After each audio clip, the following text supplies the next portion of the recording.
On to the big announcement this morning, Benji, from Netflix France. Now, which is the release of the season trailer of the Tour de France, the heart of the peloton, at least in French, but in English it's called Tour de France Unchained.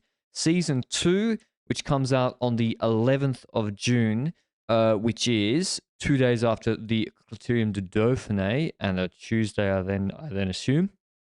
So in just under a month. Now, I gotta remember, Benji, last year, I saw the trailer and I wasn't impressed. And I had reservations. I didn't like this, didn't like that. Why is it all in French? And then people then accuse me of being some sort of troglodyte or Philistine because, even though I fucking, live in a country where I have to speak French to people every day just about because, okay, in Andorra, right, there's no Google Maps or you can't use your internet. So, like, tourists come from France or Spain every day in my suburb, they're lost. And they're, like, going up there. And I'm like, I can see them in their car, they're looking lost. I'm walking Toby in the mountains. I'm like, you're lost, buddy. And I'm like, Andorra la Vella is that way. So, anyway, that aside, should we run through it scene by scene? Should we really break it down like that? I think that's a good idea. Like, actually scene by scene, or things that we remember? Just the themes. I got it open in front of me. Okay, go ahead. So it opens with Fabio Jakobsen. Looks like he's, I don't know, popping a blackhead on his nose. And it says, "Are you happy to be here in season 2?" And then it cuts to him giving the finger. And then it's people saying it's ferocious, it's savage. And there's Cavendish lying on the ground with a broken collarbone. And then Jasper Philipsen and MVDP sitting there kind of chuckling, saying, "We're not here to make friends."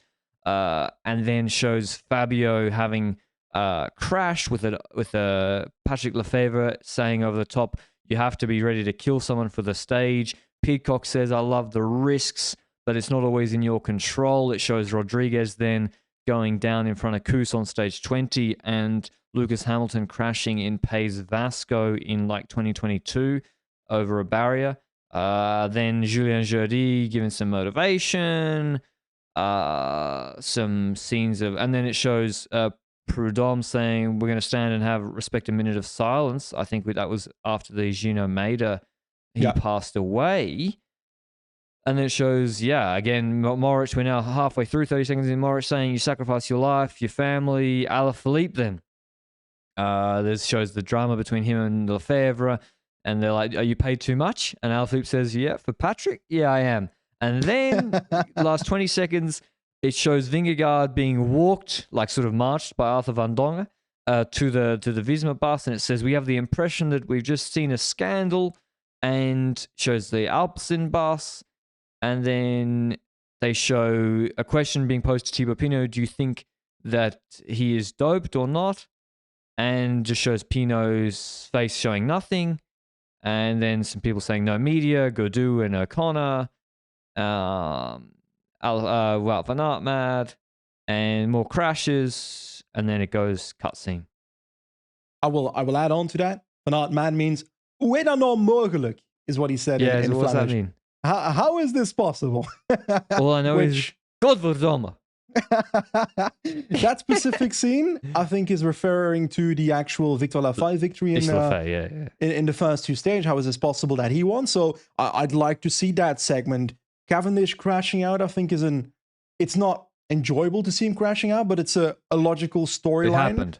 Him coming for that 35th victory and then eventually crashing out. I think Quadbox, the producers, made a deal with Astana to have Cavendish in the show in that sense. So because they weren't one of the 8 teams. What's sorry? Because they weren't one of the 8 teams. Yeah. But then they got Cav, they shoehorned him in. I think so. I read that. Okay. So let's hope that is indeed the case and I'm not making it up myself. Alaphilippe versus Lefevre didn't really have any consequences, in my opinion, towards that Tour de France itself that they're promoting or whatever. But it's a logical storyline because it's something that's been beaten to death even in this podcast today. And he's one of the biggest French riders, and it's one of the teams, so I understand it. I understand. Villain arc Jasper Philipsen. I think that's a logical segment as well. He made dangerous moves in sprint. He low-key bullied Pascal Eenkorn when he tried to go up the road as well. So putting that in there, putting the other side of the coin, their perspective on it, also intriguing. So I want to see that. O'Connor and Godu hating on being filmed. I think that's always fun. I always like the drama. shots of. I always like the shots of people. Was it Godu last year in the elevator? And he was like, "Don't." I mean, Godu an elevator is probably not a good combo with Demar as well. Yeah, I love those little shots. But I will say, the shots about Vingegaard going into the bus with literally the word "scandal" on the screen, directly after we see the question being asked to Pinot about doping. I don't mind doping being something that is being questioned in the sport, because with the history that the sport of cycling has, that is logical. It's logical that doping in the sport is being discussed, and that it's something that we're actively trying to subdue and actively trying to get out of the way. Which a lot of the time I'm questioning, okay, are we actively trying to get it out of the way if a lot of people in the active teams are still related to the events that happened back in the day? But it did feel very clickbaity and a bit malicious the way it was presented with Vingegaard itself. In this one, it's like basically clickbaiting with doping insinuations. Well, because it's not like being realistic. You think Pinot then in the actual Netflix series is going to just slander Visma? He clearly isn't. He isn't. Like. So it's not about opening a serious discussion about doping. Yeah. What they've done is they've used crashes, Lefebvre, Alaphilippe, and then which is about money, and then doping as like a hook. Yeah. And I think, given the history of the sport and also the commercial consequences that doping scandals had on the sport, not just the teams, not just the riders. I'm talking like, look at the German investment from like mainstream German companies from after the doping scandals. Okay, gone. Look, and they're just trying to build the races back up in that country. You know, Bora now coming back, but Red Bull's an Austrian company. And then for ASO, I don't know if they have green light or not, but for them, like commercially, to basically, this makes absolutely no sense to me that one of the biggest problems the sport has is that when you go in Australia or even France or Belgium, if you ask a person on the street, what's the first things that come to mind about professional cycling? You know, a good portion of those people will say they're all on drugs, they're doping. I'll say as far to the point that if in Belgium I go to a bakery or our Belgian equivalent of that, a friture, we go into that, and if you have a conversation with anyone in there talking about cycling, which to me tends to happen quite a bit, every single time that conversation ends with someone joking, oh, they're doping anyway. And they're actually not joking, you know? They're actually serious about it.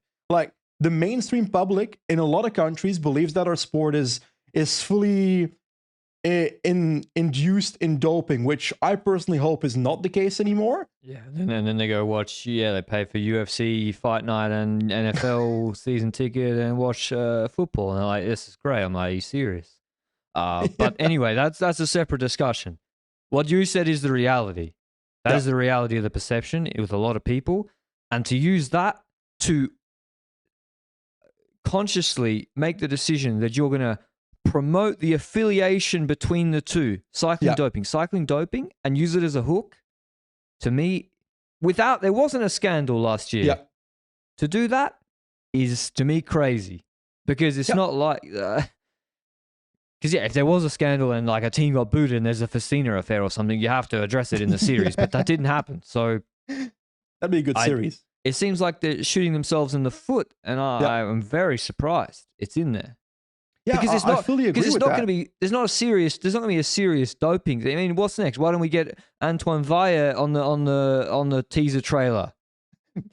Yeah, it's in similar vibes, and added on to it, it's not just the doping insinuation. The fact that the sport is being represented, that it's being represented as a dangerous thing, that's logical. It is a dangerous sport, but I bet you half of the scenes in this trailer are people crashing, not even from the 2023 Tour de France, all of them. You said it, Hamilton was 2022. So we're looking at crashes being thrown in there just for the sake of promoting a series about the sport, and they're gonna watch the sport itself and go, why isn't everyone crashing? Where's the doping? Like, it ain't like that, the actual sport, which on one end, I understand that they're trying to get the numbers up when it comes to their show itself, but from a perspective of ASO, I cannot understand that they believe that in the long run, this will be good for the sport.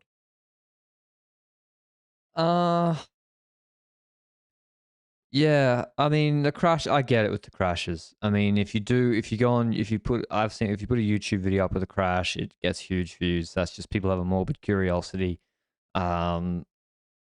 Is it in bad taste with the passing of Gino Maeda, especially perhaps, Yeah.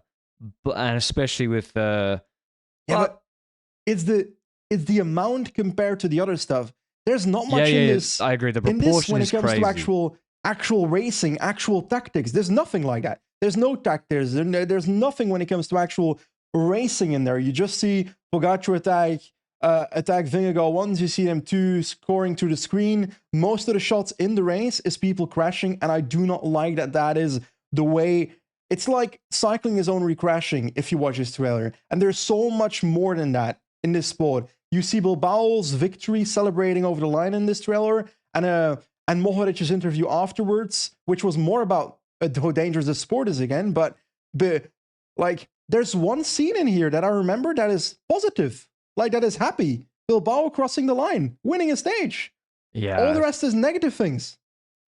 I know, and not even like we had a fantastic battle for 2 weeks or just over 2 weeks last year in GC with back and forth and people disappointed. You can't tell me there's not footage of Visma looking depressed after Puy de Dôme. Yeah. I mean, it's even in their own doco, right? So, like, or footage of, I don't know, Broe in it, Jai Hindley or something after taking the yellow jersey. Like, I'm not saying the whole thing has to be sunshine and rainbows, but fuck me, can we show some people like putting their hands in the air or something? Yeah, and I think that's partially also because UAE is not involved in the creation of this series, as in they can use the interviews of Pogacar, they can use the racing stuff of Pogacar, the stuff that was recorded during the race itself. But it's not like Pogacar has an interview in there, because otherwise you could have the dynamic between Visma and UAE of how can they crack the code to beat each other in the show, which is show that chess match against each other, if that makes sense. Which that's not going to be in the show. Nope. But we said all this last year. I think we both were like, oh, what's this last year with the trailer? And then I thought the show was really, really good. Like, pretty good. Yeah, I found it okay.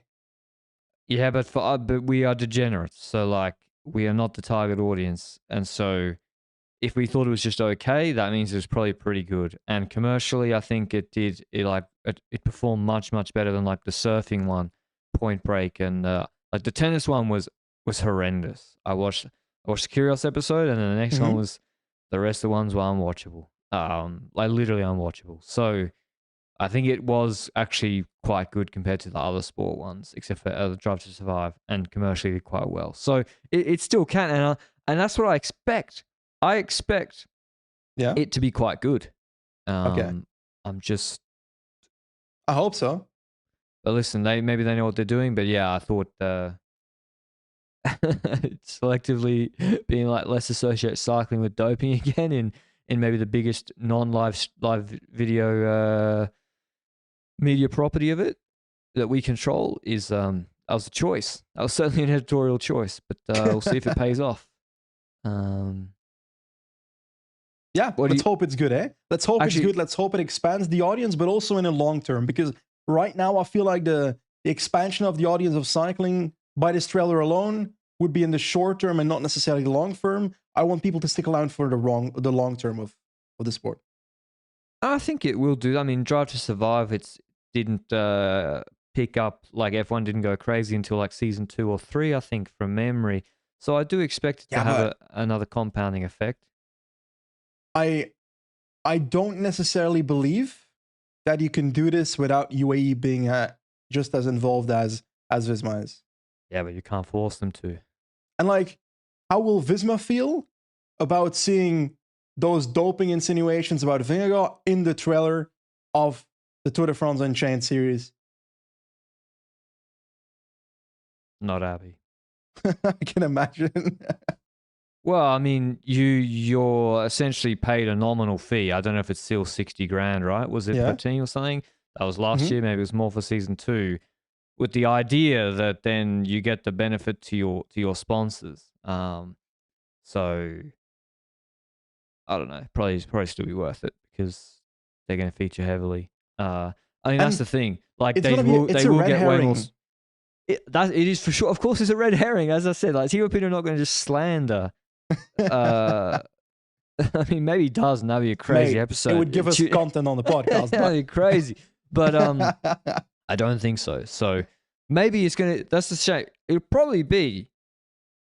Do you think they're all on drugs? And Pino says, no, I believe the Peloton's cleaner than it ever has been. And that'll be like actually a heartwarming thing. Maybe not. I don't know. But in the trailer, certainly not. I mean, I'm watching, they put it up. It's got on YouTube, 2.7K views, 89 likes, 6 comments in like 8 hours. So not the, let me look at let me look at season 1 trailer.